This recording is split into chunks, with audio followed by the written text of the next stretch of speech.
Welcome to Chillin' 101. We hope this video helps. You begin with the essentials. Raise the presser foot so the tension system can seat correctly, and place the spool on the pin using the correct cap. Thread the upper path immediately.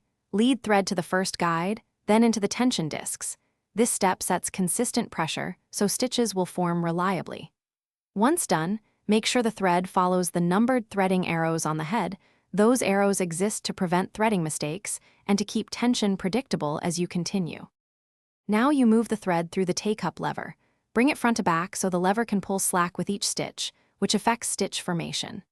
Next, guide the thread through the lower throat plate and needle bar guides, keeping slight tension so the thread doesn't snag. Once aligned, thread the needle following the Bernina Q20's direction, usually left to right for a stable eye entry, because accurate needle entry prevents skipped stitches and fraying at high speeds. Finish by inserting a correctly wound bobbin into the bobbin case with the thread tail feeding in the proper direction. This orientation controls lower tension. Pull the bobbin and top threads together under the presser foot toward the back so they form the first lock stitch. Then, test stitch slowly for a few centimeters to verify even stitches. If stitches skip or tension looks off, recheck threading path and bobbin orientation.